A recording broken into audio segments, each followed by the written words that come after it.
Hi everyone, I'm Alex Rosenfeld, founder of Freshwater Investments, and this is Coffee with the T-Bird podcast. I sit down with fellow T-Birds who are making an impact in business, leadership, and entrepreneurship. Each episode features conversations that explore the pivotal moments, personal motivations, and lessons learned on their journeys.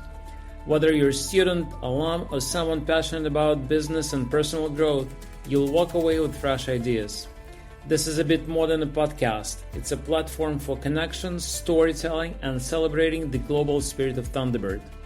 This podcast is sponsored by Freshwater Investments. At Freshwater, we make it simple for you to invest in large apartment communities across the United States so you can earn passive income, grow your capital, and benefit from real estate tax breaks without owning or managing property yourself. Hello, everyone. I'm Alex Rosenfeld, founder and managing partner of Freshwater Investments. And today, my guest is Manuel Coelho, a visionary entrepreneur and proud Thunderbird alum who spent over 2 decades leading cutting-edge startups. As a CEO of Speedbird Aero, Manuel is at the forefront of unmanned aviation, driving innovation in drone services, AI, and sustainable flight technologies. With a background spanning telemedicine and global business strategy, he's helping shape the future of logistics and aerospace. Manuel, it's great to have you with us. Welcome to this conversation. Welcome to podcast. Thank you so much, Alex. Thank you, Freshwater, for this kind invitation to join you in this great podcast. And it's a pleasure and honor to be with another T-Bird here. Thank you. Absolutely.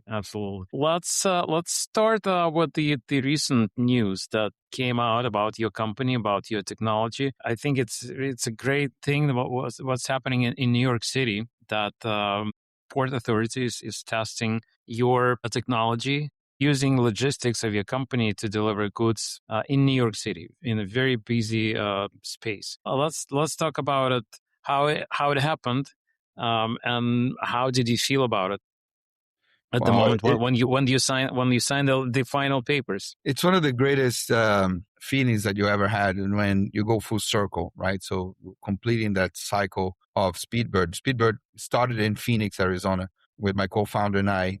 We're both originally from Brazil. We worked together in a telemedicine company in Scottsdale, to be more precise, inside the Scottsdale airport, which I happened to be there yesterday, again, with our former CEO and founder. And it was great because we have great relationships here. But we started a company in Phoenix specifically to looking into the healthcare space, because in the telemedicine space, 20 years ago, we already delivered the medical advice to remote areas, but we still needed to move the patient if the medicines and medication would not arrive safely and timely. And also blood samples, right? So the lab tests, if they could not be, captured and sent with enough time, the patient had to be transported to a location where the labs could have been drawn and done. So with that in mind, we started, conceiving the idea of a drone. And at that time, to give credit to where credit is due, Zipline was doing that in Africa. It was said, look, we're both from Brazil. We both work in telemedicine. And we said, look, we can definitely do this. So he actually took the first step, wrote the plans, tried to sell it to Global Med, to say, hey, the telemedicine company wasn't ready at that time. So it was too early, to be frank, 2015. So, we are now finally getting ready to launch 11 years later, the new regulatory framework with the FAA that would allow what we thought, 12 years ago to be possible. So in any ways, New York now happening is, for us, the realization of a vision that we had that, look, we can come back to the U.S. once the regulatory framework advances, but we're coming back with a lot under our belt, right? The experience in certifying, the first company to certify in Brazil. The Civil Aviation Authority of Brazil is very important because people don't know, but Brazil has, a very, very vibrant airspace industry, the third largest aircraft manufacturer in the world. Most people here in the U.S. fly Brazilian-made aircraft, and they fly regional airliners, and even American Airlines flying regionally. The Embraers are very famous. Yep. Yeah, so we based ourselves on that. We said, look, we have the airspace, and when we talked to the FAA in Brazil, they were very open to, and they had just passed a new regulation. So anyways, that was meant for us starting in New York City, but it went full circle because during this 8 years away from the US, we gathered many partnerships, including the first one was in Israel, that we gather a lot of knowledge and experience in working in very challenging environments, right? But also integrating the airspace. Israel was amazing for us, an amazing school, right? Learning. And actually we contribute because we thought, look, why are we bringing Brazilian-made aircraft into Israel? And we realized there was a gap in the market. Israel was very well positioned for Elbits and other major technology. So what were you delivering in Israel? Blood samples. We started with Ramban Hospital. Our partners can do partnerships with Highlander. We actually have a joint venture in Brazil to bring some of those technologies from safety, security, surveillance, right, that we don't do. Speedbird was focused on the logistics side, which is a perfect complement because our partners in Israel, they're already doing safety, security, surveillance, right? And they wanted a technology to do logistics. So it was a perfect fit and we contribute and we learned a lot from each other. So needless to say, we left Brazil to Israel, obviously staying in Brazil, but our first step outside of Brazil, we learned a lot. Then we picked up partnerships like Can Do in Highlander. Then we went to the UK, right? The United Kingdom. So we have a partnership with Skyports, which is a massive operator of drones, but also they are responsible for the infrastructure. Okay. So infrastructure, meaning they actually are the people responsible for, we call it the South Manhattan Skyports, right? That famous heliport that you see in the videos where Speedbird is operating now, our aircraft, they're the ones operating, but they also operate the vertiport, which you probably saw a week after we flew, officially, because we started way back in January doing the daily flights, but nobody knew. Once we released it to the public, the Port Authority did with Skyports, Joby actually flew the week after. Joby is another very prevalent company, one of the leaders in the advanced air mobility of the passenger drones, for lack of better, they call the eVTOLs, right? Which will eventually connect, for example, Lower Manhattan to JFK and other regions adjacent to New York City. Understood. So how are your drones, how your technology is used in New York City right now? Yes. Right now, they're doing tests with the Port Authority and a healthcare institution with Skyports operating. So they connect the East River, the two margins, saving probably about 15 to 20 minutes each delivery, right? It's a small route, but it's very meaningful because we're talking about one of the heaviest traffics of helicopters in the world. Right. So the learnings, the lessons that you learn operating in a very tight environment safely, right, can actually dictate how we're going to do this in the future in other parts of New York City or LA or Phoenix or any major metropolitan area in the country. Right. And that's where we're drawing lots of our experience in dealing with also the FAA. Airports obviously is learning as well. So we did the months of preparation to make sure that the systems were functioning well, all the means of compliance, right? So what happens when things go wrong, the redundancies, etc.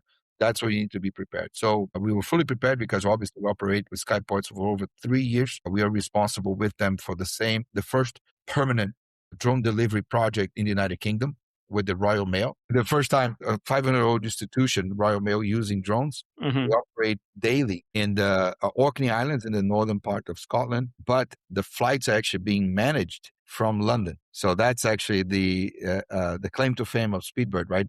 We call it in the drone space, we call it BVLOS, beyond visual line of sight. So when the operator the pilot doesn't need to be looking physically at the aircraft. To be anywhere, obviously, depending on the regulatory framework, it can be anywhere within the 50 United States, right? So let's put it broadly, which makes complete sense. And the units of economics will go over a little bit after. I think that people would know, how do you pay for this? Why is it actually more cost effective to do it that way? Yeah. Okay. Well, we'll definitely come back to and then talk about your startup. But let's go back to your beginnings and talk about your childhood, your upbringing. Maybe talk about a little bit about your family and your roots and where you grew up. It's another interesting question. I was born in Brazil from a Portuguese family. to both sides of my family. One more recent, my mother's side, recent immigrant, 1900, 1920. And my father's side, which is also Portuguese family, but from late 1700s, 1800s, but very Portuguese, right? So the traditions we kept proudly, right? Even though Brazil is a melting pot, so we learned very quickly that that's the strength of the country. United under Brazil, under Brazilians, the passion for football, for soccer, right? And other things that we were known. Yeah, samba, football, and all this stuff.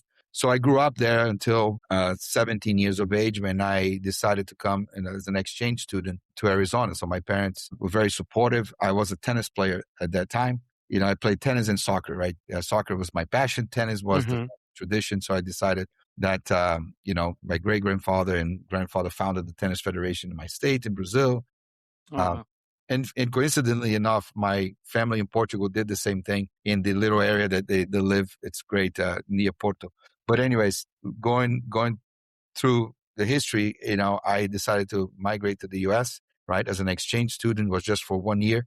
And that year became almost 30 years, right? I went to high school, was invited to continue to the next year. I arrived in my junior year, and then I did so well in, athletics. Academics, I was a decent student, but it was more on the athletic side, that being a tennis player and a soccer player, and decided to stay for my graduation. And did you live with the host family, or you had? Yeah, I lived with the host family. You lived with the host family. Yeah, Chandler, Arizona. They're great. Learned a lot. They didn't have kids, so I was, pretty much the kid, grown up, but I learned a lot about the U.S., travel with them, and just how wonderful I was welcome into the U.S., and which became my home, became my country. I'm a U.S. citizen as well, so my kids grew up here. My kids were born here.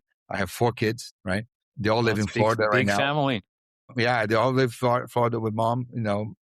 She's from Idaho, my ex-wife. I married again, and she married again. So we have a big extended family, but we get along. So anyways, everything is now here, right? And when you were growing up, did you have any side hustles, any side businesses except athletics? I started when I my first business experience was very unorthodox, right? I was 10 years old vacationing, okay? In Brazil, we had a place that my parents vacationed with the entire family, my grandparents and stuff. And I wanted more funding, right, to play arcade. At that time, arcade was a big thing, right? So we all, and my father having 4 kids as well, so it was always very tight, and I wanted to have a little bit more freedom to choose what I wanted to play for how long. So I started like fishing. It was a beautiful oceanside location, fishing blue crab and other things, and cooking and actually selling.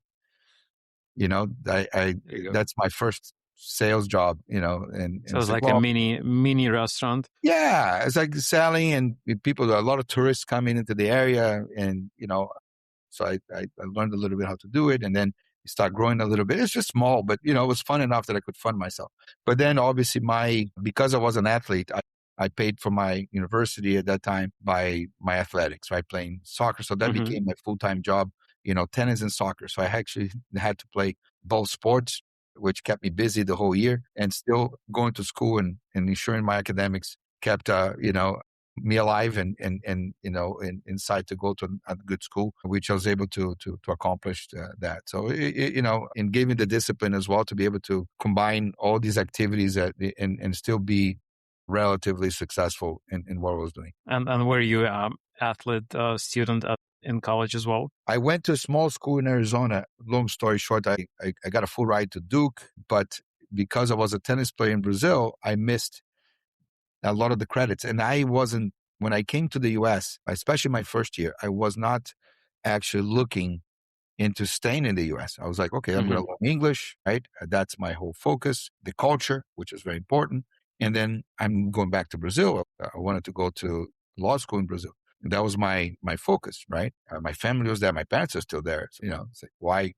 I didn't have a reason to really migrate other than learning and then coming back home. But, I had a decent life. My parents are very nice, folks, and they're both physicians. So they're, but they're very friendly, to people.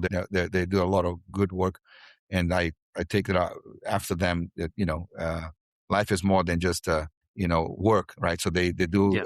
they do a lot more, right? And it was great that, I had that mindset to come back to Brazil, help my country. My dad always like encouraged to learn the best outside and bring inside, right? So that was the focus. But it was overwhelming, the fact that the athletic combined with the academics, I sustained myself academically as well to be able to get a full ride. There was nowhere in the world people would value that type of experience other than the US. And I can tell you that because I lived in the UK, went to school in the UK for a semester. I went to Grand Canyon University after I could not, the clearinghouse did not clear me to go to Duke. I had to spend 1 year in junior college, which at that time I decided that was better for me to go to Grand Canyon. Division II school at that time. Now it's a Division I school, much bigger than it was. It was the only private school in Arizona and the only one with a soccer program, which is dear to my heart. I didn't want to leave Arizona. Grand Canyon had just, they were national champions. So I was like, okay, perfect. Let's go here. They had a good business school, which I value. So it was a very good outcome at the end of the day. And I enjoyed my time. I became an All-American player for Grand Canyon University. Congrats. So it was fun. And do you still play soccer or football? Now at almost 50, the bones hurt. I play tennis once in a while. It's much easier, less contact, right, on the body. But once in a while when I can, my kids play soccer in Florida. So they enjoy, I tried everything for them to play tennis, but they did not want to. They wanted soccer. So they're big soccer players. Yeah, same story with my daughter. She switched from tennis to soccer because she had so much fun, and she still plays in club in college and intramural, and they just won a intramural tournament at school. So she's very excited about it.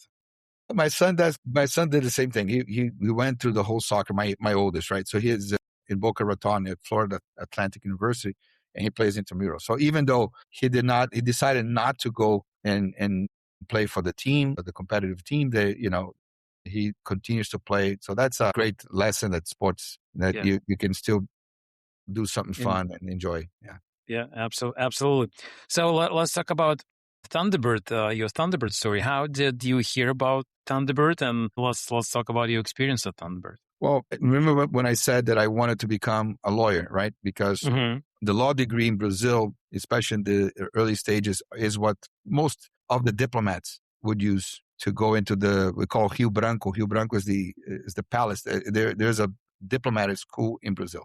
For you to be a diplomat in Brazil, it's a career, right? It's one of the toughest selection processes in Brazil, right? So it's in Brasilia, and I wanted to go there. Actually, my cousin, a good cousin of mine, is a diplomat for Brazil in the U.S. in Miami, Florida.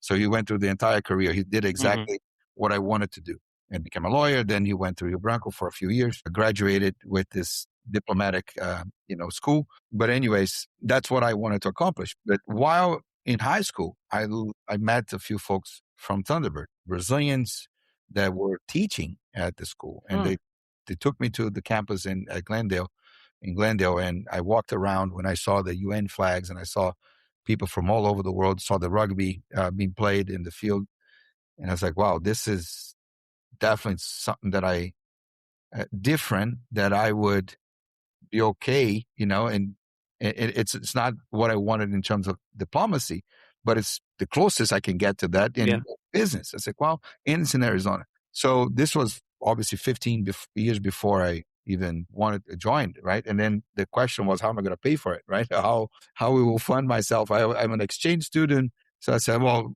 let's keep that in the back of my mind, but I always wanted to go. And I always, through my years in Arizona, I always ran into T-Birds, and they were different. They talk about the world. They had a completely, especially at that time, that it wasn't very obvious, right? Everybody now talks about global political economy. They get their versions, whatever silos that people are in. It's you can get the news today to what you want to hear. But at that time, you talk to the T-Birds, and they were all walks of life, but they all understood the world better than anybody else that I could talk to. Even, asking questions, what's happening, in the global political picture, China. And I got the beginning of the change a little bit from the European side, European Union, anyways. But it was amazing to just like, okay, I wanted to understand it better. And the opportunity came after I graduated from Grand Canyon, but I didn't have the funding. I said, okay, you know what? I wanted to go to the full-time program, but I said, yeah, it's too expensive for me to go. And I had to work. And for me to conciliate, for example, going to school and in the full-time program wouldn't work. So therefore, I waited until I had enough experience to apply for the executive program. And it was the best thing I did. It was absolutely amazing experience in Glendale. Every other week, I was there for two or 3 days, inside the school, in the hotel, right? People from all over the world. It was amazing. And I owe a lot. What's your favorite memory about Thunderbird experience? Well, the pub. The pub is always the most fun. You're more relaxed, right? So people, after a long day, a long week, you can relax and start hearing the stories, and people more relaxed as well, because doing the classes are very intense. After you finish, right, that week, you can breathe sigh of relief, and it's good. It's just this is when you really get to know people and the bonds and that you carry for a lifetime. Got it. So you did the executive program, so you didn't have to look for a job after Thunderbird, right? You were employed at the time. I was employed, and I was able to pay myself, right? So I said, look, I didn't want to be tied up to a company at that time. My company was great. It was already a global company that. And where did you work at that time? It's the major corporation is called International SOS.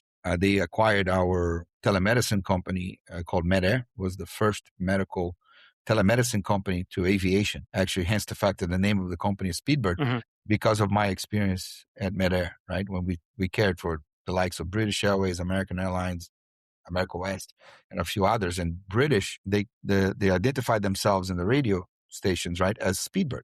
It's not British. American says American, but another one that was cool was America West, that became U.S. Airways, that they identify themselves as Cactus, because America West is Cactus Airline, right? Once they identify themselves as Cactus. So I like the code names, and Speedbird made sense when we started to actually play with drones and say, okay, it's a Speedbird, and I loved it. But anyways, that came from that experience. And so I worked at Manoel. I went through an amazing experience because I was the first intern, right? And right after college, right before actually I graduated from Grand Canyon, the government gives international students an OPT, right? Optional practical training. So it was, at that time I had 1 year to make an impact, and then they offered me an H-1B visa. I stayed, and then 3 years working. I met my ex-wife, and then we got married. The kids started to, and starting a family. It was fantastic because I traveled the whole world with Manoel and spent almost 11 years, working hard. And in the last 5, it was a massive corporation that not many people knew about it. Almost 20,000 employees, offices all over the world. They did medical and security for remote areas, right? So areas that are not very, for example, if you're going to do a new exploration in Papua New Guinea, for example, they will ensure that you have the healthcare taken care for the expatriates, right? And the security as well, even if needed, expatriations, and being able to remove people from these tough areas, right? Effectively. So it was great because you learn very quickly about the world in the real classroom, which going and traveling. And then I became, after 8 years in the aviation side, I spent the last years in maritime, which we did telemedicine for ships. So that was my 11 years of telemedicine. And then I moved to another 5 years on a telemedicine company, but this time medical device. They were manufactured in the US, the software, the hardware. And that actually was the foundation for Speedbird because two reasons. First of all, what we did was software controlling hardware at a distance. So the doctor could be anywhere in the world. The patient could be on the other side. The doctor would manipulate the screens, get the data that the specialist needed. Specialties that could be actually done in a telemedicine cart, from audiology to ophthalmology to ENT, all kinds of amazing cardiology, amazing things. And also because I met my co-founder there, he was the software engineer that did almost the entire software of the company. right? Which became a big hit. They had contracts with the VA. They still do. Veterans Affairs, the DoD, NATO, right? White House, even the Air Force One had the telemedicine systems for the president. In case something happened, they could call and use the systems. So there was one of the pioneers in the world for that type of evidence-based medicine that we learned a lot, and especially my co-founder. And when he left the company, I left 4 years before he did, and I went to another great company in Phoenix, which I met my biggest investor at that time, Ray Carvalho and Amador Testa. These guys were both Brazilians, were in Phoenix, and they created a fraud prevention company. And they didn't hire me because I was Brazilian. It's the fact that I was a chief revenue officer of a telemedicine company, and he had hired a few folks from the company that things didn't go very well. And then he called me and said, "Hey, what happened here? Tell me about these guys that I hired because it didn't work very well." And I was very blunt with him. I said, "Probably the problem was you because they were great, but they spent 5 years here, did a good job. And like any other employment, things change, right?" And they left, but not that I could say negatively about them, and he liked my answer, and I give him a lot of credit for that. And he said, "How about you? You want to join us? I need a new chief revenue officer." And I said, "Look, I was actually going to Florida at that time, another job. But he convinced me to stay." I said, "I know nothing about fraud prevention. Zero. I've been 20 years now in telemedicine. So you wanted me to go to fraud prevention." But long story short, I ended up bringing almost my entire team for the other two companies that I had, people that I trusted, into this company. And some of them are still now with him in different ventures on fraud prevention. And the biggest success stories now in the Valley. They just got new funding from Google Ventures. But anyways, it was my real first experience with startups. And actually, I owe a lot to Email Agent and Ray for teaching me, for example, the stock option plan and how to really run a startup on Silicon Valley and Y Combinator, right? How to use stock options to entice people and actually incentivize them to come to work for a company that even before the company can pay you market salary, right? So, and bring new talent and excite people to come. So anyways. That's a good segue into Speedbird. Let's talk about the inception of the company and your first challenges. How did you fund it at the beginning and so forth? Well, first of all, I became unemployed, right? So, one day, as happened to the other folks, my time at Email Age came to an end, right? And it was the right time. After 3 years, I've done what I needed to do. I had different ideas, and they're not wrong, they're not right. It's just different ideas for what the market would bear. And they wanted hyper growth. And I said, I'm not the person for this, but they realized that before I did. Right. And actually it was very friendly, and I continued to support them, continued to no hard feelings. And actually it was very easy, not traumatic whatsoever departure. Right. And I think that's actually what happened, because 5 years later, he invested in my company. He was the first major investor, which speaks volume. And they did quite well. They sold the company, and then they went in another venture. So that's how my career started on the startup scene, right? But the moment that I left for 3 years, I didn't even touch my LinkedIn other than connecting with people. I had to now revamp it, update it. Let's go find my new gig, right? My new challenge. As I'm scrolling, right after I left, I'm scrolling, I see a video from this friend of mine that was Samuel Salomon. And I see a video, it's a beautiful video. I still have it here today, flying in Scottsdale over the reservation. Nice drone. The drone, very, emotional music. The drone will land, impactful music, I should say.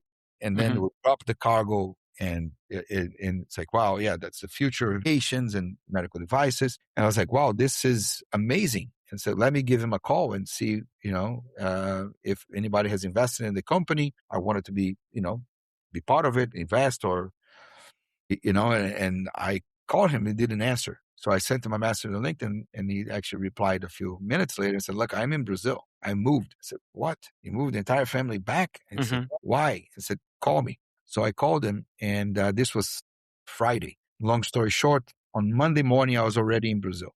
And he lives in the outskirts in São Paulo. So it's like after you land in São Paulo, after almost 20 hours flying, you still have 6 more hours to get there. So São Paulo's a big state. But anyways, I went to meet with him, and we left already in the first day with look, let's go in business together. You will create the business model because I'm not a business person, fundraising, and I will focus on the technology. And until this day, that's exactly what happens. So that set the foundation for the company. And then I still didn't have money, right? We bootstrapped for a while from 2018 until the end of 19, all bootstrapping. And I actually lived in Vancouver. I took a job, another CRO job for another great company in Vancouver. And I had to let them down because the moment that the Speedbird received the first term sheet, the investor in Brazil said, okay, I believe that you guys have enough to, in Brazil, funding is very expensive, right? It's probably one of the most expensive, the highest interest rates in the world. Mm-hmm. So for you to justify investment and taking money out of the bank to put in venture capital, it's quite a feat. So, and it comes at a price. I was used to the friendly terms of the American investor, especially in Silicon Valley, and there was rude awakening. Even though we were able to, these guys were great. And obviously Ray came to rescue as well from the US, even though he was Brazilian. He opened up a vehicle after he sold the company and he invested in us and then brought investors who were like-minded as well. They said, look, these guys have something here that we have to get behind in the seed round. And we got a very small seed round. It was enough to pay a little salary and I could sustain myself there for a while. And that's how we started the company. And you moved back to Brazil. And I had to move, right? So that was the say, hey, love the company. We want to invest, but here's the good news. You have the funding, a little bit, the seed round. It was like, I think it was like $750,000, right? Mm-hmm. But it was only Sam and myself, my wife and his wife. And my wife was Canadian. I met her in Canada a year before. And then even probably accelerated our marriage because now I have to leave. And she said, I love what you guys are doing. I want to be part of it.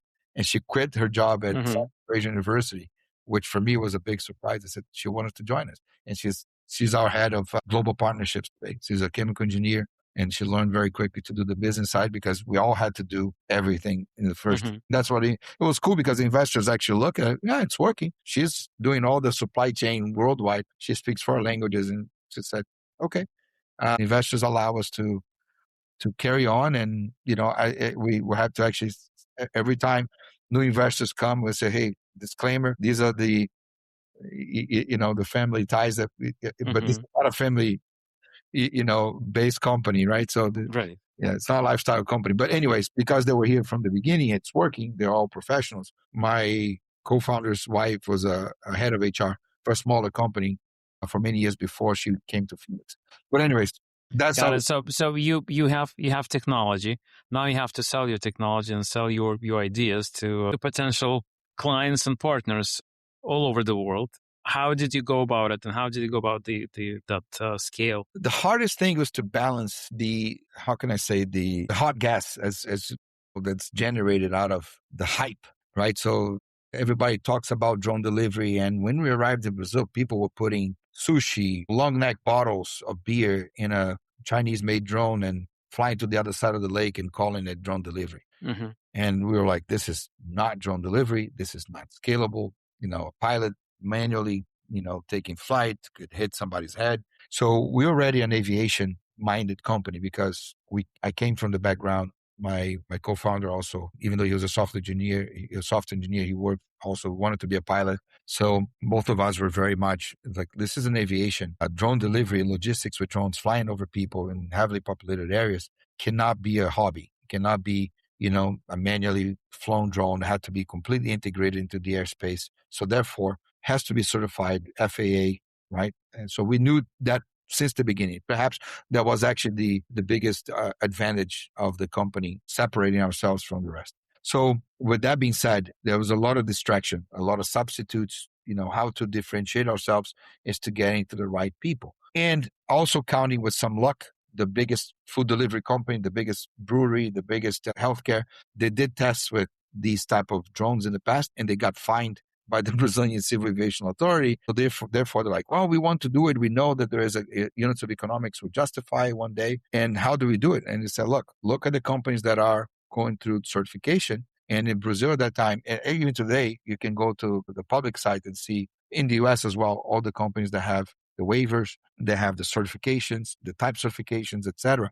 And when they went there, they saw our name and they got in touch with us and said, hey, you guys are doing serious things. We didn't have Sales, we still don't have sales as myself. Today we have over 60 people, but none of them are sales, marketing. We do that in-house, and it's very organic still. It's about to change because now the regulatory frameworks are evolving, but until today, everything was organic, right? Word of mouth, companies seeing other companies, going, when they release something about Speedbird, like New York, for example, other companies call. We do something in the Great Lakes on ships, other maritime companies call. So that was a cool thing. We did healthcare, we did, food, and then we signed agreements, long-term agreements with the biggest food delivery company that happened to be an investor now. After 6 years, they see it now. They're like, wow, this is really turning, and we're going to invest. And so how does it work actually with that food delivery company? Like, do you provide your drones? Do you provide your software? Tell me more about the actual logistics of operations. Great question. In the areas that we manufacture, right, or assemble, Brazil, in Portugal, Europe, we, in some of the states in Europe, we reserve the right also to operate. So we are an assembler, OEM, right, original equipment manufacturer, assemble. You manufacture your drones. And systems. How many models do you have? 3 models. And how they different? Size and autonomy, right? So for the last mile, you can use a smaller drone, less intimidating, up to 3 kilos, below 10 pounds. You have the next one, the LV2, that carries up to 22 pounds of payload, a little bigger, and more resistance to rain and weather. And then the LV3, which will be ready at the end of this year, will be certified at the beginning of next year, will carry up to 150 pounds of payload. It's quite significant. So it's much bigger, but that's for the middle mile, right? If you look at the different use cases that we have, so we mapped our customers. That's what we designed to value, right? Based on the customer feedback. We already have the major customers, and that's the good part of that. We work with the food delivery company, is the biggest food delivery company in Latin America. They do 190 million deliveries a month. So if you think about it, if you take 1% of that market share of one company that happens to be our investor, we're talking about 1.9 million deliveries a month, which will overshadow anyone that is doing today. So that's our focus, is serving the customers that we have. And then obviously different geographies that don't compete with the likes of Uber Eats or DoorDash or Grubhub that are testing with different technologies. At the end of the day, Alex, this would be a commodity, any delivery, right? So if you can deliver, safety on delivery will be leveled by the people that actually can do this scalably, safely, obviously, but also cost effectively. And it's a matter of units of economics. And so that's why we are focused on the units of economics. We're not focused on bells and whistles. We're not focused on hype. We're focused on what's going to stay here and why to keep these companies. Why the food delivery company does the same route with us for the last 6 years. It's the longest running food delivery route in the world. And it's not exciting, I'm telling you. Here, if you go to the food deliveries that are happening here, they're fantastic. I went to watch a few in Ireland, a few here. It goes from a store or McDonald's or whatever, the restaurant, just to give an example. And they pick up the hamburger and they take it to the backyard and lower it, right? You're talking about Phoenix, you're talking about a fat city, subterranean cables, which Phoenix is known for, a very beautiful infrastructure, new, right? Compared to Boston or New York or San Francisco, for example. So Brazil, we deal with a vertical city, right? Usually all the major cities are vertical, safety concerns, less housing. But anyways, we can deliver to people's backyards. That's not the issue because we're doing deliveries to ships at sea that are at Anchorage, right? We'll talk about that as well. There's another part of the company that does industrial and oil and gas platform to platform rigs, mining to take in minerals because we get flying hours and then there's significant value in what we're doing, right? So we want like awards in Petrobras to delivering cargo between platforms and connecting the platforms. Mining companies, we're doing now ship to shore in Brazil and in Singapore, which is to take documents, pick up documents, cash, medicines, food to the ship, right? Where they used to a lunch boat in the past. And when you do it, let's talk about like shipped to the shore. So you have operator operating your drones, or it's your clients, your customers operating those drones? Usually not the customer, because the customers are an aviation company. So usually we have is, for example, in Singapore, we have Skyports, right? Skyports is our major partner. In Italy is Urban V, right? In Impianti, 2 companies that represent Speedbird. And they are fully trained on operating the aircraft, doing the basic maintenance, right? Some of them are even more advanced maintenance because they've been with us for so long. We certify them into changing parts and doing things. That's we work as a manufacturer, right? So let's say I need to deliver something to the ship that is anchored in the bay. Do I pick up a phone and call someone to, hey, I have something to deliver? How does it work? Correct. In the ports that this is becoming a reality, Skyports or whoever it's working with us in that location, we'll work with the ship handlers, right? And the ports will have that service, just like they have a lunch boat service. Mm-hmm. So we'll become another option for small cargo, light and quick, that it doesn't create, for example, carbon emissions footprint, because that's what's happening in Singapore. The companies that are hiring the ship handlers have to hire the service, even though it's 3 levels down. The shipping company becomes responsible for the carbon emissions in Singapore. Mm-hmm. So see, that's already sending a lunch boat 5 kilometers into the port, right, with diesel and everything, and just to take documents or cash. Okay, if you have a bigger shipment, or we cannot do that. But for quick, pick up oil samples and fuel samples and taking up to 10 kilograms of cargo, the drone is unequivocally, more effective than any other form of transportation that can reach the ship. So that's what we're proving. And now, obviously, they wanted to make sure that things are safe, that you're not taking drugs. So everything has to be regulated because you are in an international customs. Okay. And I think I get that part.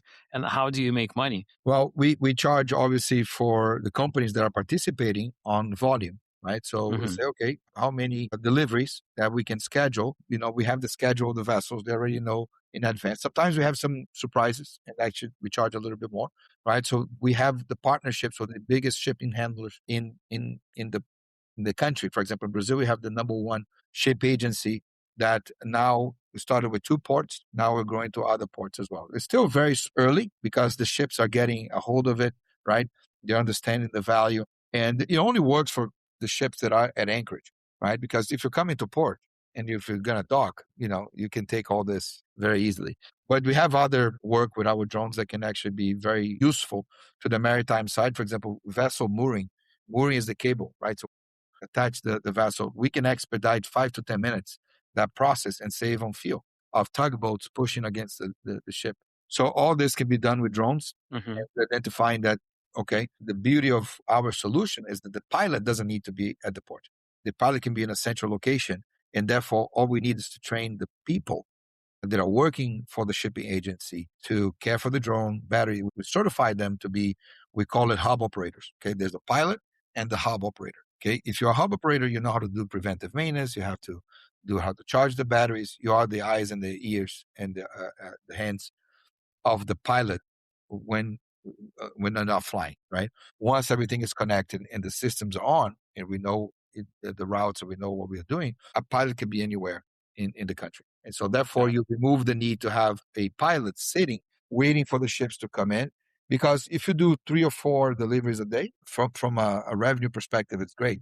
But if you have a pilot that is expensive, sitting there for 3, 4 deliveries and we don't know when. So what happens today is our center in Brazil, they take a food delivery and then they leave the flight. They take another one for healthcare. They take another one for the mining all over the country. So therefore becomes the only thing that we have to worry about is the concurrent amount of flights, right? So if you have 3 or 4 flights at the same time, the regulation doesn't allow you to fly multiple drones with one pilot yet.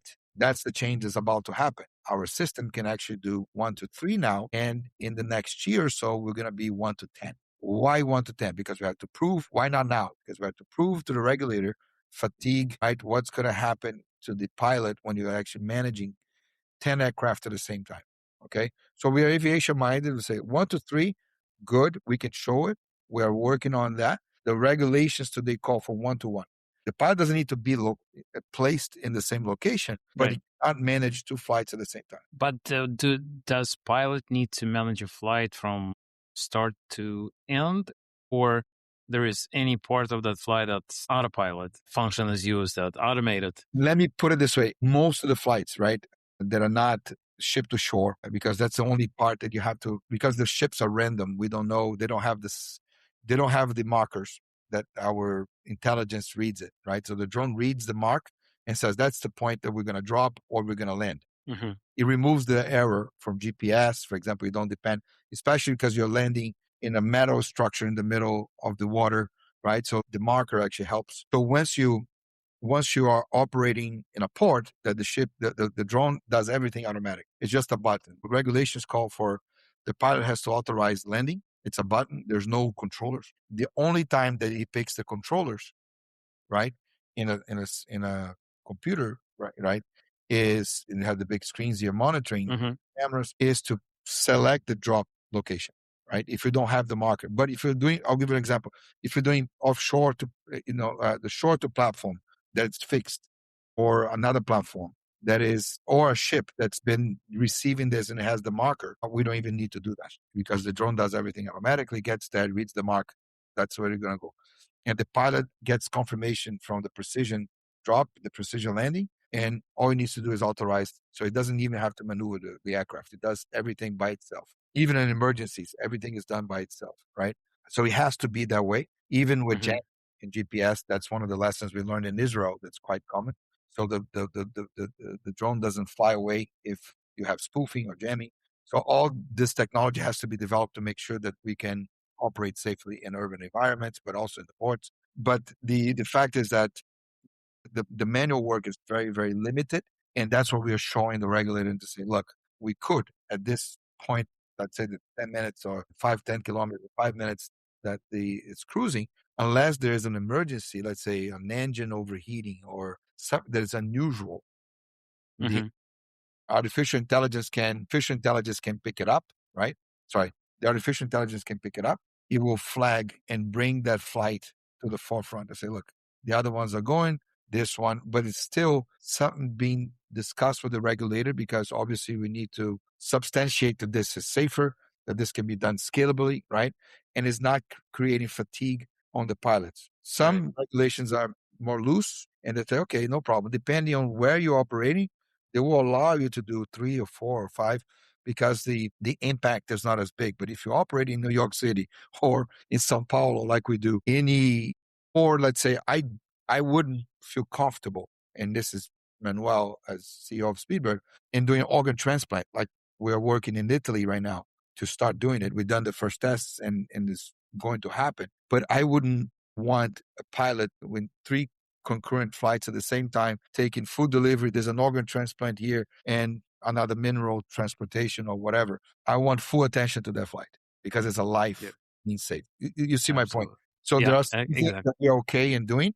There are others that the automation is not worth it. Okay? Not the automation, the many pilots for one operation. There are operations that we are completely focused, right? And even though there's no difference in terms of the aircraft performing, we want to make sure that this actually arrives safely at the location, because we're talking about a very, very valuable cargo. Perhaps it is the most valuable cargo that we transport today. Yeah.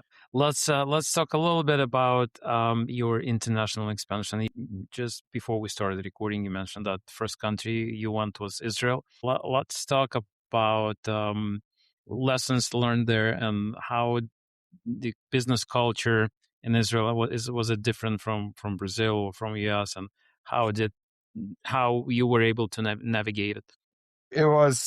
It's a true international, a rude awakening, first of all, right? So you are operating in a different country, different culture, different language. It's everything that we learned at Speedbird, and I think at Thunderbird, and I think Thunderbird definitely prepared us to be comfortable with the uncomfortable, right? It is uncomfortable. And also I felt the weight of operating a company outside of the US, because until then I operated with big shoulders, right? So a company that was well-established, leaders of each segment. We're talking about Global Med, we're talking about, MedAir and International SOS, even though they're not huge companies. On the telemedicine side that they operated, they were the leaders. So everywhere we went, even though it was smaller companies than the massive conglomerates, my cohort, my friends at Thunderbird, they came from, we led. So I was an American company. I was representing an American company that was a leader going into China, going into Brazil, going into Africa. So it was not comfortable, but we could say no. We could easily maneuver, right? Because they wanted our technology. Once you are now representing a small startup, but in Brazil, the perception is different. Even to this date, we suffer that. Oh, you're a Brazilian company. What technology Brazil produces? Craft. Perhaps is the most well-known engines. I mean, the electric engines with WAG, but also aircraft. That's the biggest, besides primary goods and agriculture. The biggest exports in Brazil, it's obviously aircraft, right? And then I tell everyone, look, that in the U.S., a huge, vast majority of the regional aircraft is Brazilian made. You're flying in one of them and don't know about it. So people are starting to realize a little bit, but still very difficult for people to understand why a Brazilian company is flying Royal Mail or here in New York. Sometimes we see the headlines that when they get to that realization, why? And we had actually positive things that people that do understand in aviation say, well, yeah, you can actually, like Embraer, the fastest and number one selling private jet in the world on the light side is Brazilian. Executives are buying, they're not compete with the Challenges or Global Express or the Gulfstreams, but they compete with the Cessnas, with all the smaller private jets. They became number one. Why? Because they can manufacture with a almost impeccable track record, right? Because they even talk about it in terms of, Embraer doesn't even talk about their record in terms of safety, because either you have it or you don't. And somehow it reflected that on us because they are our investor. So when they sit on our board and we start talking about safety as a feature, and like, no, nowhere you should talk about safety. Say, oh, it's safe, accurate. No, it's either you are or you're not. There's no option to it. There's no if or you're the safest. No, it's very simple. It's binary, black and white. Either you have the culture or you don't. So we don't even talk about it because that's implicit. But anyways, the fact is, going abroad without, especially in the beginning, when we went to Israel, was rude awakening to us, right? We were very well treated, but it was tough because they wanted to put through paces. The first time we flew our aircraft, even though we had, thousands of hours already flying in Brazil, they put a rope, they tied up to a rope. They said, look, I don't believe that you're going to be able to fly here, autonomously or automatically. This is going to do everything. So we're in a small country and a very sensitive country to this type of technology flying around. And for a whole week, we were flying, tied up, which is more dangerous.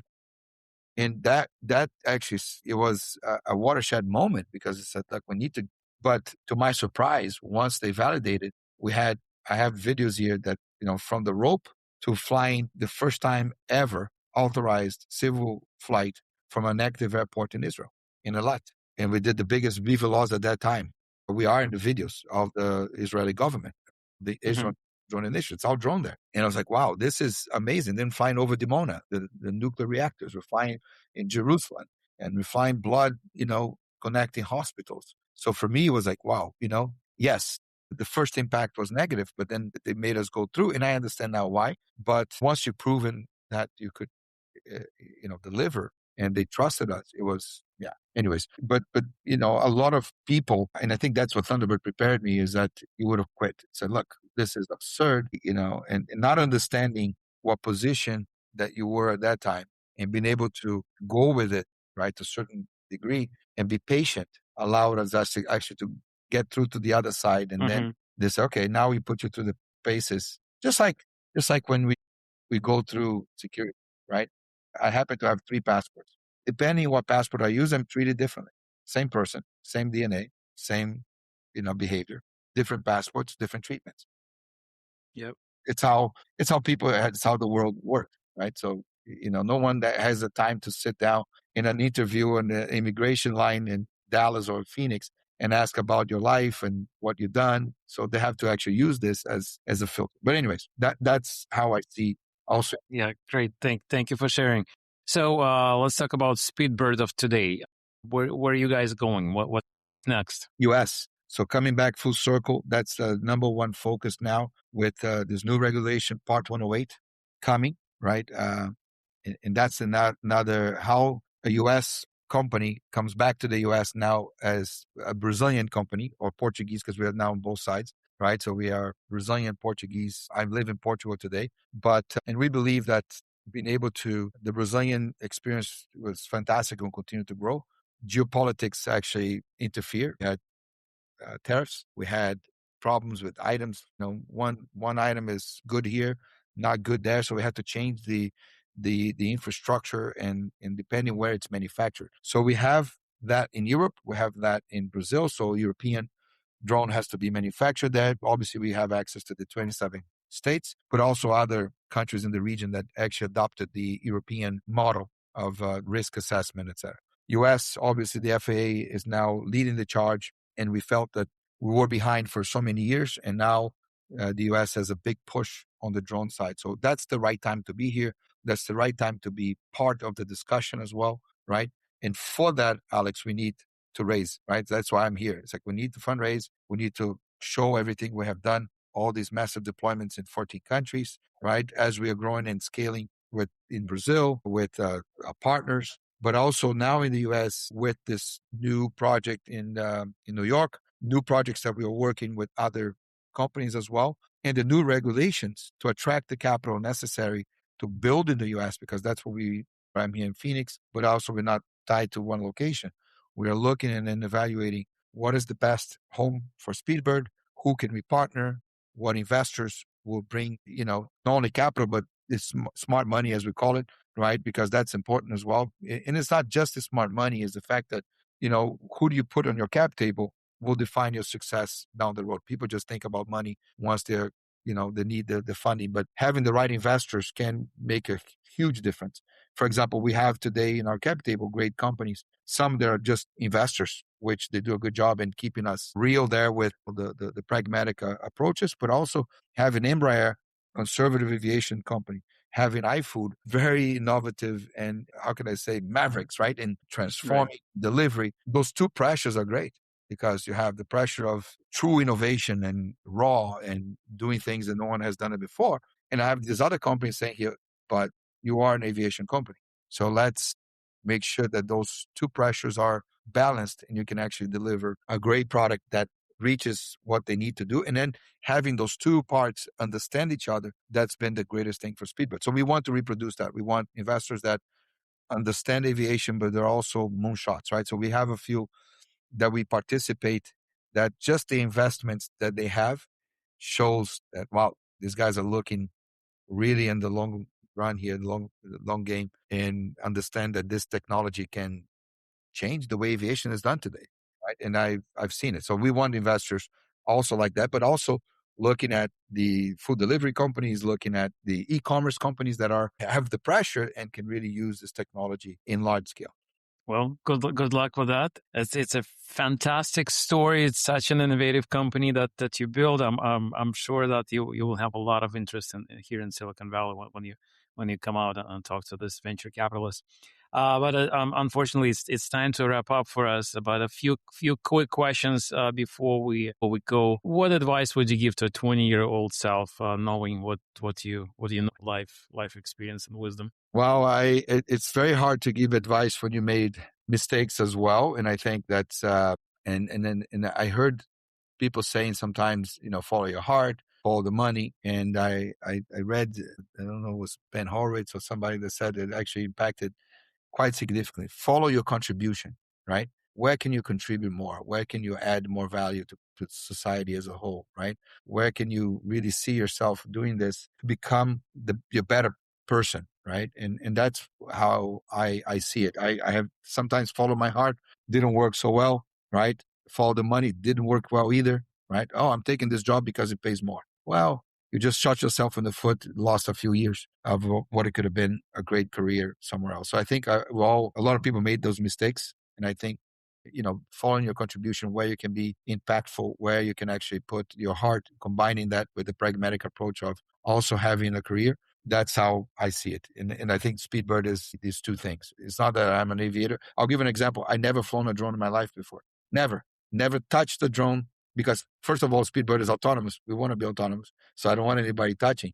But I didn't want Manuel making flight decisions for anybody or even thinking that I can actually replace a pilot in their mindset and calling, oh, this is safe to do, or no, don't do it. So I default to the experts in that. So anyways, that's by design, that I do not touch the drone. So, it's not the passion that is actually driving me, it's the mission. It's like, I don't love the aircraft or the systems. I really enjoy seeing what it can do and the impact it can have. Do you have any message to our wide and large T-Bird community? Well, keep the mission alive, right? I think that's the most important. We went through very difficult times as T-Birds, we all know, but not only because of the school or anything like that. It's just the mission, right? So we were the only game in town for so many years, pretty much around the world, known. And then all of a sudden you have globalization, and people think that languages, culture, everything is going to be wiped out, no borders. Everyone is going to know each other because you can use ChatGPT for simultaneous translations and whatever, right? Supply chain problems are resolved because it's a global factory. And the world today is changing again. And now we're seeing more and more the importance of dialogue and relationships. Absolutely. And understand each other more beyond. I think that it's a good time to be a T-Bird as well, because I think that's what we need a little bit more. We took it for granted. A lot of people that were not prepared are making decisions on foreign policy, or you know what I mean? I don't want to get political or by any means, but on both sides, it's like one side completely opening, the other side completely shutting down, not understanding that what T-Birds have done so well for so many, over 70 years, is exactly that. Live in that world that is uncertain, right? That is gray, and be comfortable with the uncomfortable, but at the end of the day, come with a compromise that people can live on.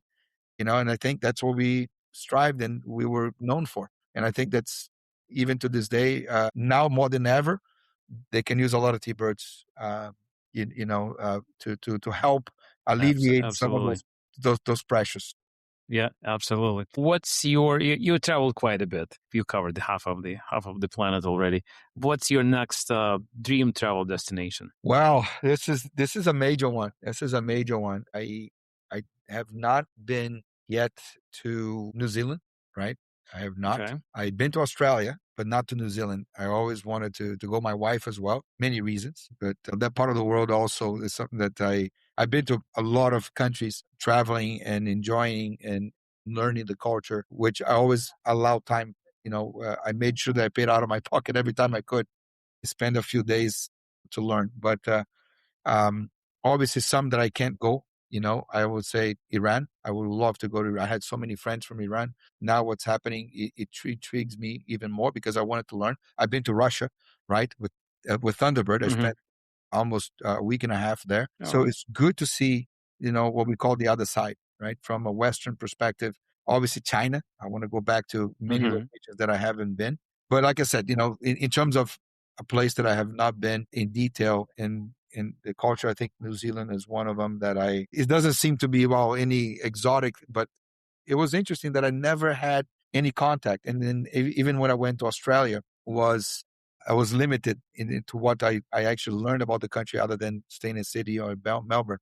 There's so much to see in a part of the world that I understood very, very little, right? Until the only thing I knew about Australia and in New Zealand, I'll tell you some of the last job before Speedbird, I was the chief revenue officer for a telemedicine company, a dermatology company that did skin cancer prevention. And the first ones on the artificial intelligence, right? So we had a smartphone, we could actually do the dermatoscopes on a smartphone or tablet and do total body photography. That's a fraction of the cost what it would do today in a dermatologist's office. And actually, gave access to people that could not have a total body photography, but also identification, a much more precision identification of melanoma or skin cancer. In Australia and New Zealand are the highest incidence of skin cancer in the world. They say 2/3 of Australia and New Zealand would develop skin cancer over their lifetime, which was amazing because it was a predominantly Caucasian white population in an area that they shouldn't have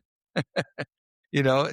All this was very interesting, because they were not designed to do it. But that's actually the exciting part, to learn about the cultures. But, the Aborigine, I actually worked with one in Australia. It was fantastic. I learned so much, but I wanted to see for myself. But anyways, hopefully soon we'll be able to do it. My wife also is expecting that at sometime soon. Great. Well, safe travels.